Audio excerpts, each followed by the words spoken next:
Si sientes un murmullo muy cerca de ti, hay un ángel llegando para recibir todas tus oraciones y llevarlas al cielo. Así, abre el corazón y comienza a alabar el gozo del cielo, todo sobre el altar. Hay un ángel llegando, hay bendición en sus manos. Hay ángeles volando en este lugar, en medio del pueblo y junto al altar, subiendo y bajando en todas las direcciones. No sé si la iglesia subió o si el cielo bajó, si sé que está lleno de ángeles de Dios, porque el mismo Dios está aquí.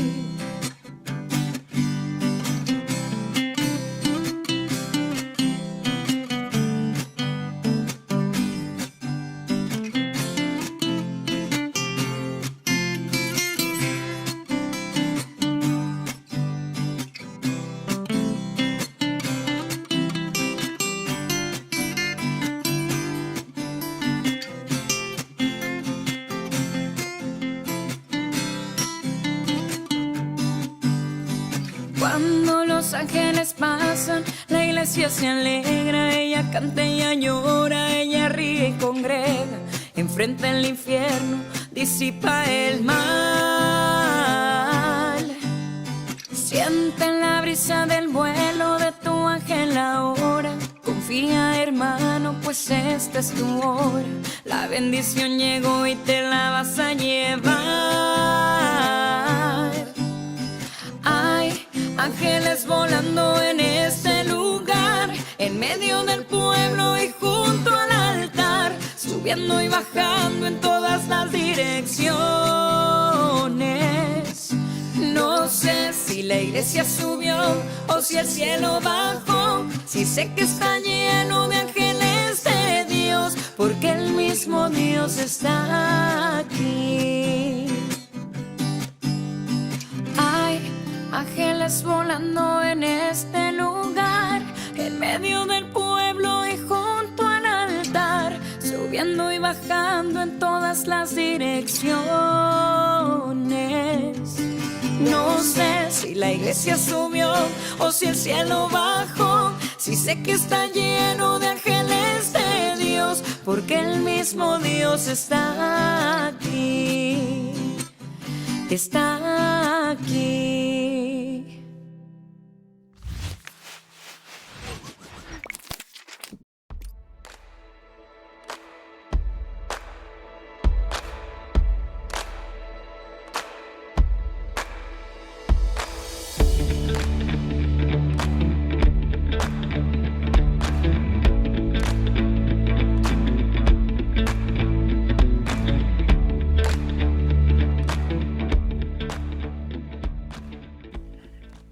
¿Qué tal, amigos? Bienvenidos una vez más a un nuevo estudio de la Palabra del Señor. Un placer estar con ustedes una vez más para compartir este mensaje de la Palabra de Dios que sin lugar a dudas trae bendición a nuestra vida. Este capítulo 17 que parte después de todo lo que ocurrió en el capítulo 16, esta descripción que Dios hace del estado, de la situación, de la relación de Israel con Dios.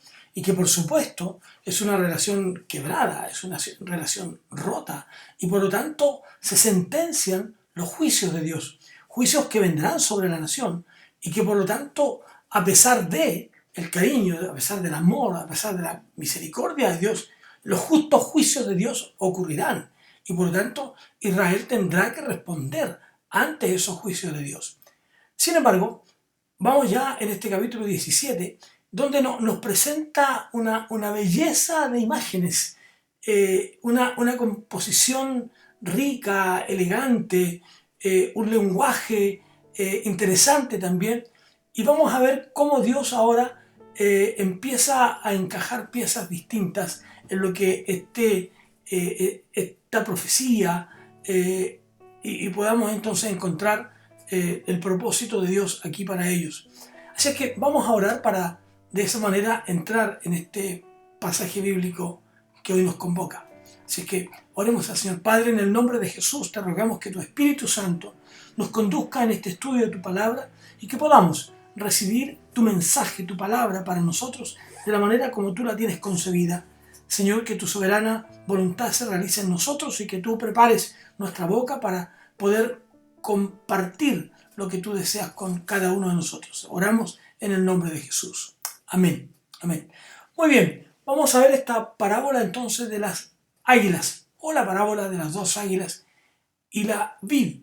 Y el texto 1 y 2 dice: vino a mí palabra de Jehová diciendo, hijo de hombre, propón una figura y compón una parábola a la casa de Israel. Fíjense cómo el mandato, el propósito de Dios, se le dice que hablara una parábola, un dicho, que vendría a ser algo así como una figura, ¿cierto? Como una figura o como algo que la gente pudiera entender, una figura que el significado, que podría ser complicado, pero que de esta manera ayudaba. Recuerden ustedes que una parábola va en el sentido de que cuenta una historia, pero que tiene enraizado una verdad espiritual y también una verdad material. Recuerden la experiencia de Jesús. Jesús habló muchas veces por parábolas, muchas veces. En muchos momentos él habló con parábolas, es decir, tomando desde lo real, desde lo verdadero, desde lo conocido, para que el auditorio pudiera comprender una verdad espiritual, una verdad que la gente desconocía, que la gente no entendía, pero que al contarla de esta manera traería una verdad para ellos más comprensible. También podría, como algunos la traducen, como un acertijo, ¿no?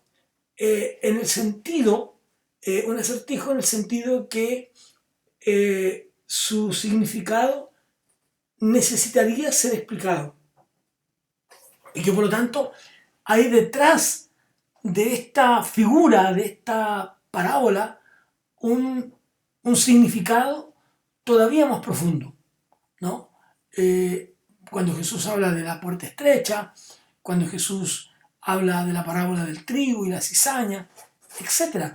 Y estos acertijos ayudan, ¿no es cierto?, a ejercitar la memoria, ayudan a ejercitar la cabeza, digámoslo de una manera, ¿no? Ahora dice, ¿le habla a quién? A la casa de Israel, que era principalmente el reino y la tribu de Judá. A él se refiere como la casa de Judá, pero más bien a Israel como un todo.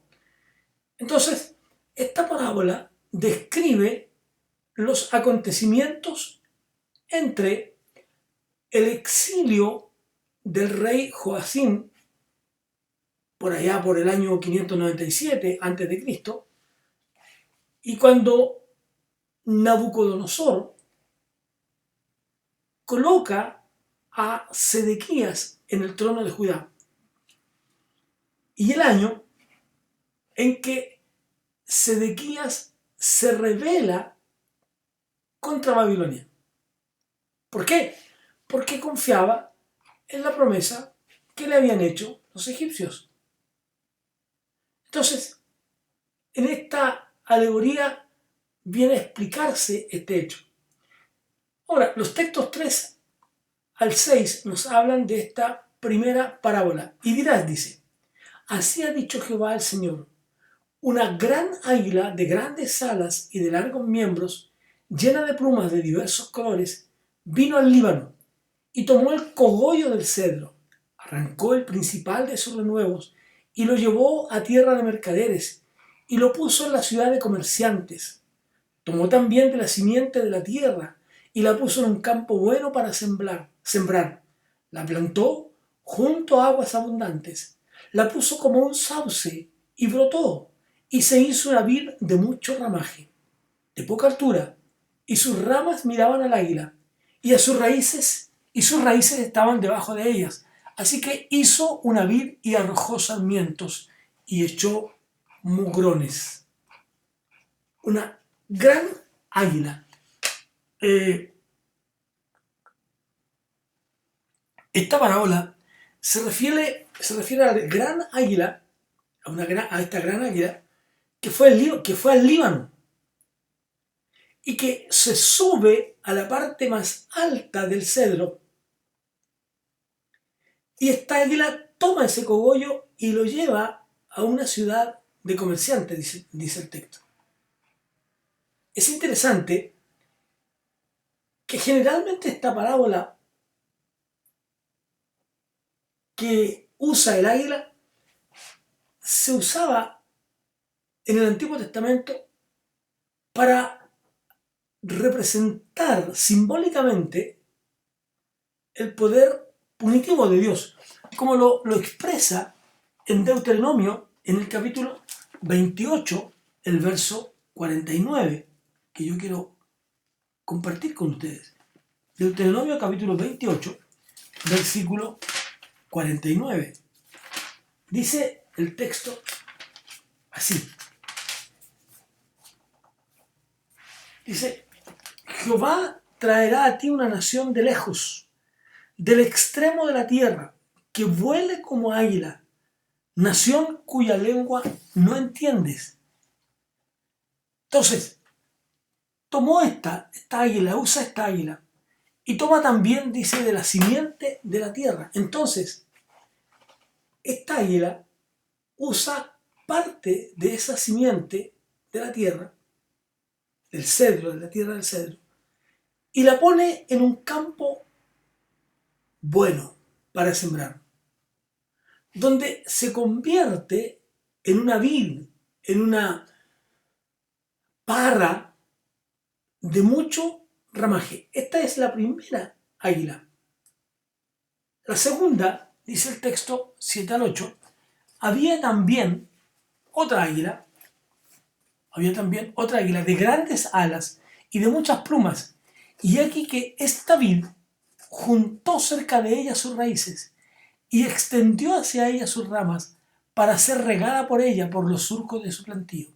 En un buen campo, junto a muchas aguas, fue plantada para que sí hiciese ramas y diese fruto, y para que fuese una vid robusta. Ahora, hay entonces otra águila, esta segunda, que aparece de pronto y que crece junto a ella, junto a esas raíces, y extiende sus ramas hasta la otra. Fíjese que es interesante la tranquilidad de esta águila. Esta águila no realiza acciones, simplemente está allí. Está allí para ser regada. Y lo hace con la esperanza de que la segunda águila cuidara de la vid, la protegiera, le entregue las condiciones, le entregue la fortaleza para tener un fruto próspero, más próspero aún del que ya tenía con la primera águila. Al unir estas dos fuerzas, vamos a decirlo así, al unir estas dos fuerzas, el resultado es que se convierte en una vid robusta, fuerte, resistente. Entonces, es interesante esto. Y vamos a ver cómo van a ver las observaciones de Dios. Cómo Dios dice: diles, así ha dicho Jehová el Señor, ¿será prosperada? ¿No arrancará sus raíces y destruirá su fruto y se secará?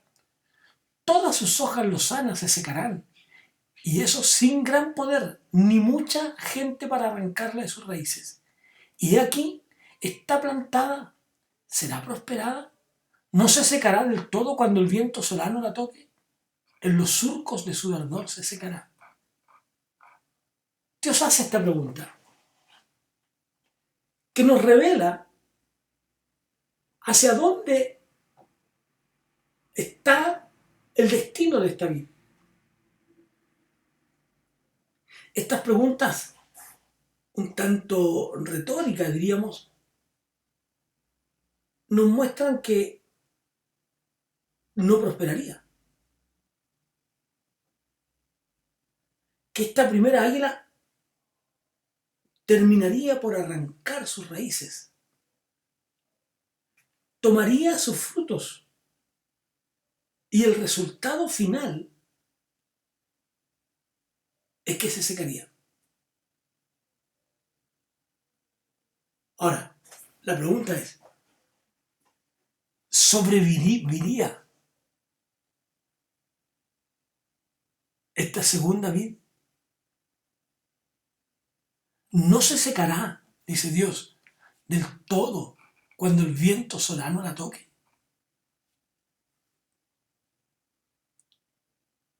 Aunque esta primera vid extendió sus raíces, sus ramas hacia la segunda,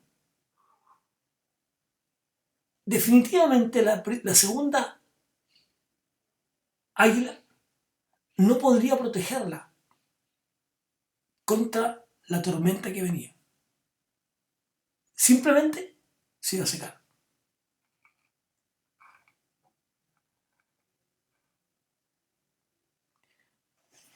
¿Qué había ocurrido? Que esta primera águila, al extender sus ramas sobre esta segunda águila, en lugar de tenerlas cimentadas en el suelo, en la tierra, ¿no? En lugar de apuntar hacia de dónde podría obtener, digamos, la savia para poder vivir, hasta dónde podría encontrar el alimento, el agua que necesitaba, al extender sus raíces hacia esta segunda águila, simplemente hizo que esta planta fuera demasiado, extremadamente vulnerable.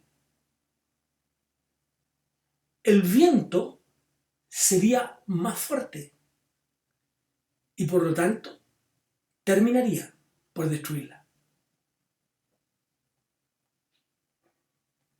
Aunque la vid, la parra, seguía perteneciéndole a Dios, y aunque las águilas también estaban en su poder, sin embargo, la fuerza del viento terminarían por apagarla. Ahora, ¿qué significa todo esto?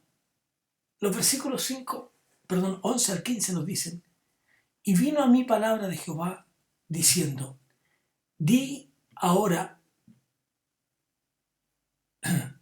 a la casa rebelde, ¿no habéis entendido qué significan estas dos cosas? Diles, he aquí el rey de Babilonia vino a Jerusalén y tomó a tu rey y a sus príncipes y los llevó consigo a Babilonia. También tomó a uno de la descendencia real e hizo pacto con él y le hizo prestar juramento y se llevó consigo a los poderosos de la tierra para que el reino fuese abatido y no se levantase, a fin de que, guardando el pacto, permaneciesen en pie. Pero se rebeló contra él, enviando embajadores a Egipto para que le diesen caballos y mucha gente. ¿Será prosperado? ¿Escapará el que estas cosas hizo? ¿El que rompió el pacto podrá escapar? Qué interesante es esto. Muchas veces Dios nos muestra su plan y su propósito. Muchas veces a través de la historia. Sin embargo, la tosudez y el alejamiento de los seres humanos de la presencia de Dios hacen que no logremos entender lo que Dios está diciéndonos. Y muchas veces la gente dice, pero Dios, háblame, Dios, yo quiero oír tu voz. Pero cuando Dios está hablando, no lo escuchamos. Entonces, habrán entendido qué significan. Dice, la primera águila representaba al rey de Babilonia. El Líbano representaba a Jerusalén. La rama más alta del cedro representaba al rey Joacim y los príncipes. Las semillas y la vid representaban la descendencia del rey Sedequías. Esta primera águila hace un pacto con Sedequías y lo pone bajo juramento. ¿Qué hace la primera águila? Se lleva, dice, a los poderosos de la tierra. No solo al rey, sino también a los otros, como por ejemplo Daniel y sus compañeros. ¿Para qué hizo esto? Para mantener al rey bajo su dominio y para que el rey mantuviera su pacto. ¿Y dónde lo lleva? Lo lleva a Babilonia. Y Babilonia fue conocida más tarde como la ciudad de comerciantes. Así como la segunda águila, ustedes recordarán que extendió sus ramas, la primera águila, hacia la segunda. El rey Sedequías se revela enviando a sus embajadores a Egipto. ¿Qué representaban esta segunda águila? ¿Qué esperaba obtener Sedequías? ¿Qué esperaba recibir? Simplemente ayuda a través de caballos y mucha gente, muchos egipcios, para que lo ayudaran a desprenderse de esto. Entonces Dios dice, ¿no han entendido? ¿Son tan necios que no saben lo que significa esto? ¿O tienen tal seguridad que no lo consideran? Por tanto, la ruina que viene sobre ellos es consecuencia de su propia culpa, de su propio pecado. Hay otros textos de la Biblia donde se usa el águila como un símbolo de Babilonia. Ustedes pueden leerlos en Jeremías, Daniel incluso.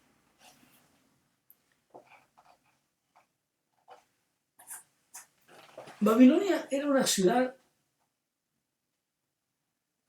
la más importante de todas las ciudades del lado oriente.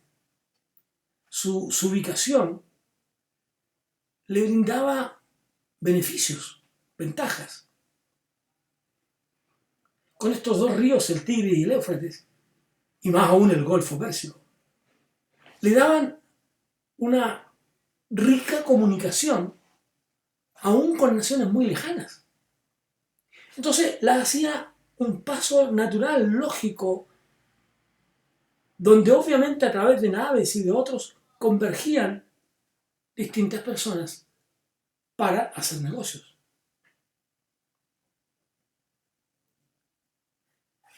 En cuanto a la segunda águila, que se considera que era Egipto,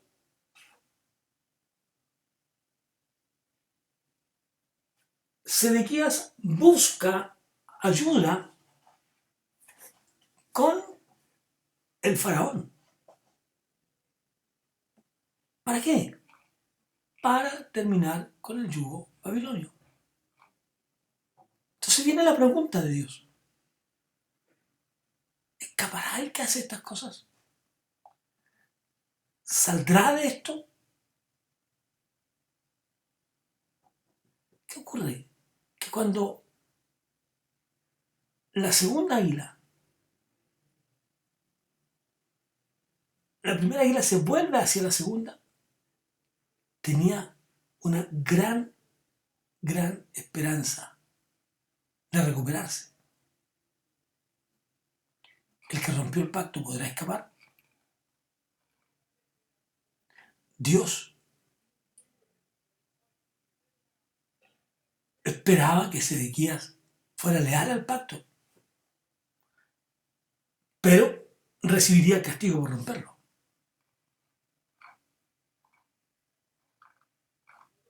Pero él no quiso hacerlo.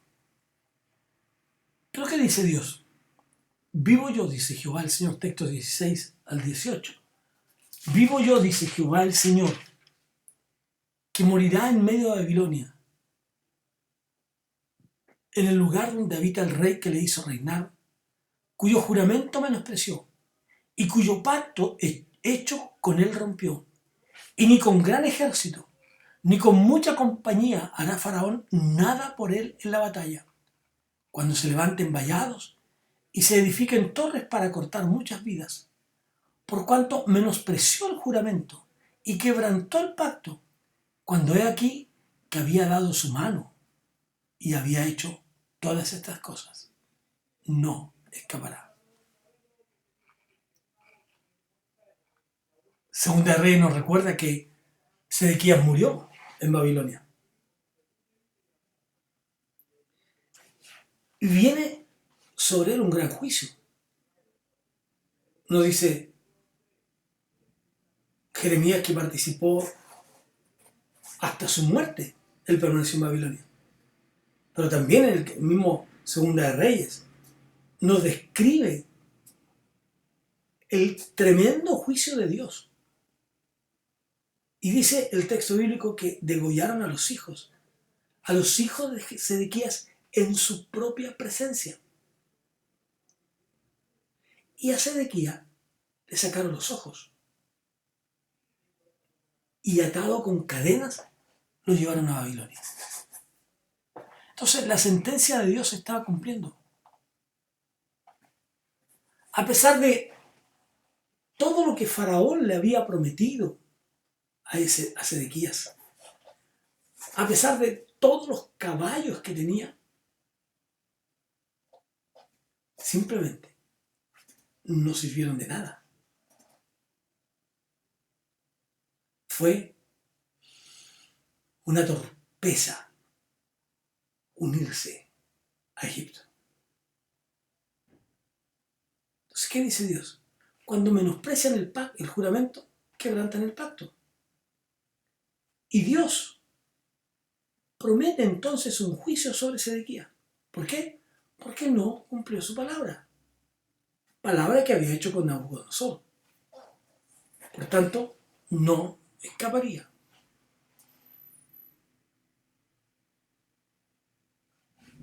Dios se había comprometido a ser fiel al pacto que Sedequías había hecho con Nabucodonosor. Sin embargo, a la primera oportunidad que él tiene, lo rompe, lo quebranta. Por lo mismo, entonces, no escapará del juicio de Dios. No va a escapar de ese juicio que Dios tiene para él.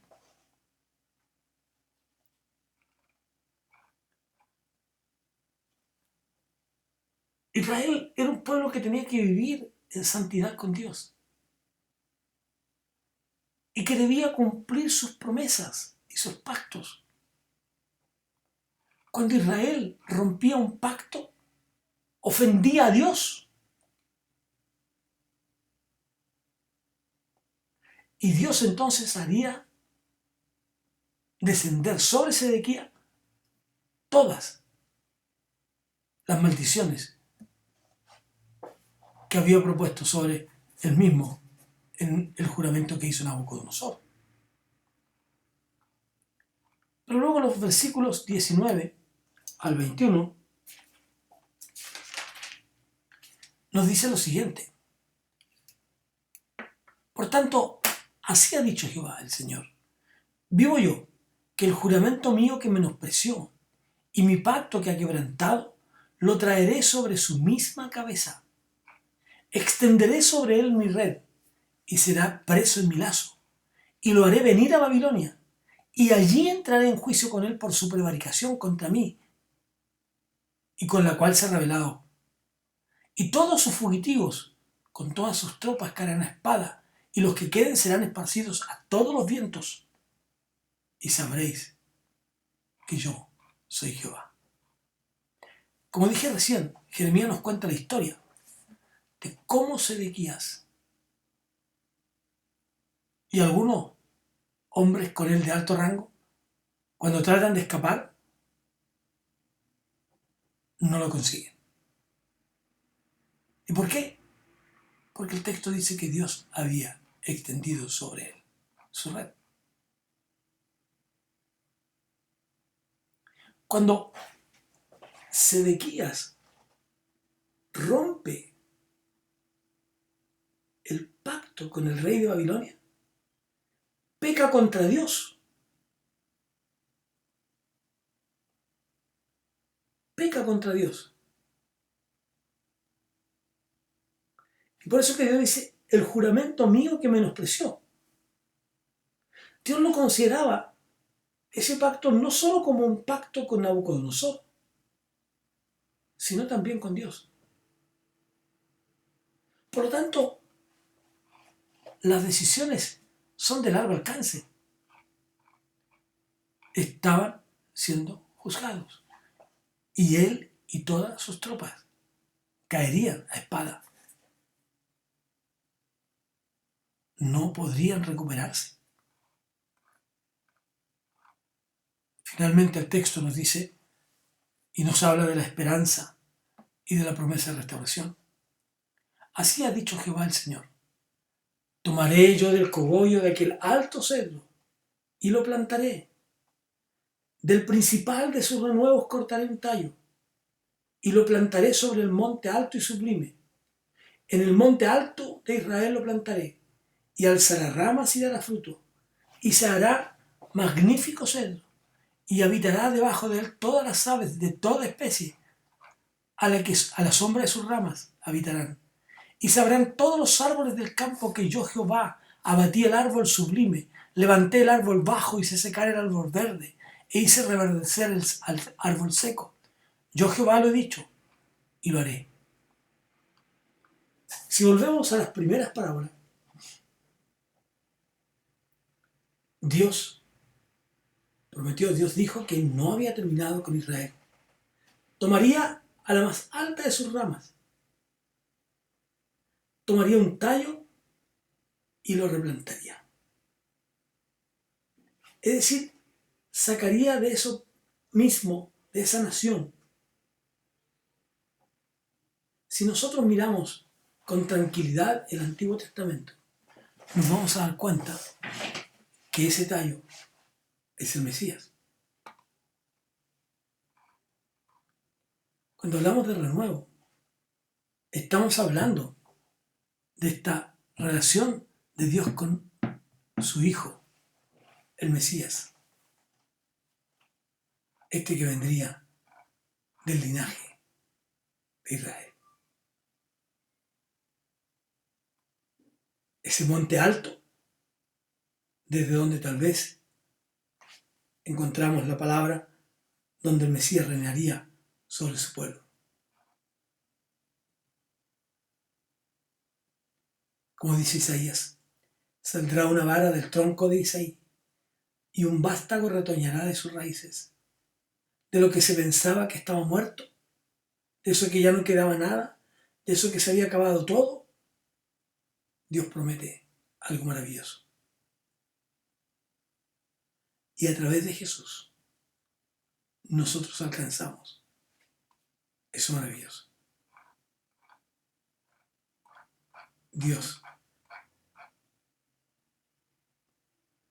Dios nunca abandona su pueblo.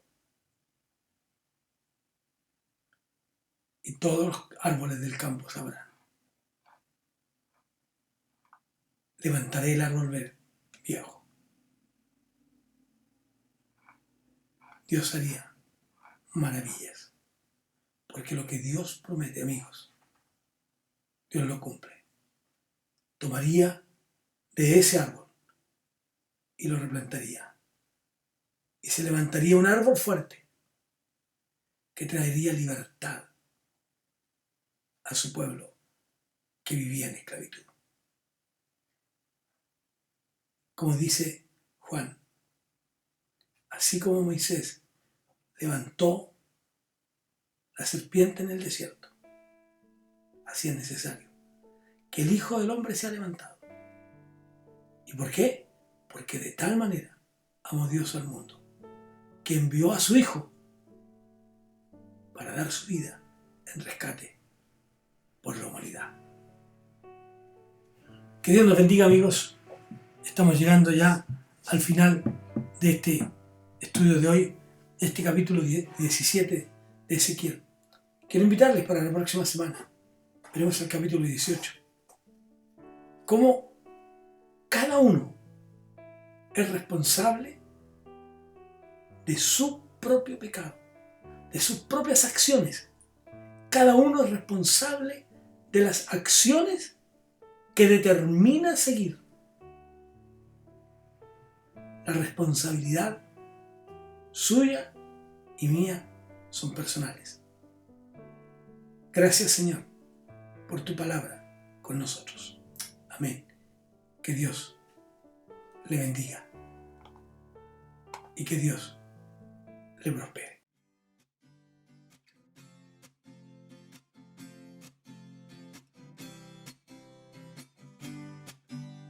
Si sientes un murmullo muy cerca de ti, hay un ángel llegando para recibir todas tus oraciones y llevarlas al cielo.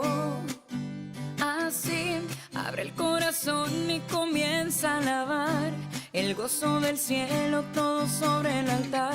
Hay un ángel llegando, hay bendición en sus manos. Hay ángeles volando en este lugar, en medio del pueblo y junto al altar, subiendo y bajando en todas las direcciones. No sé si la iglesia subió o si el cielo bajó, si sé que está lleno de ángeles de Dios, porque el mismo Dios está aquí.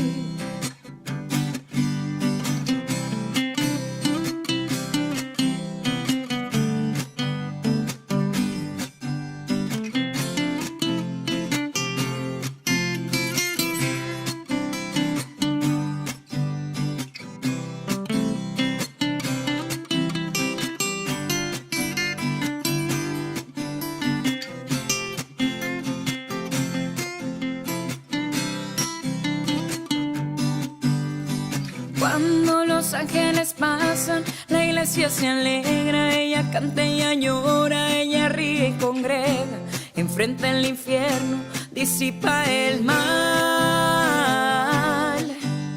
Sienten la brisa del vuelo de tu ángel ahora. Confía, hermano, pues esta es tu hora. La bendición llegó y te la vas a llevar. Hay ángeles volando en este lugar, en medio del pueblo y junto al altar, subiendo y bajando en todas las direcciones.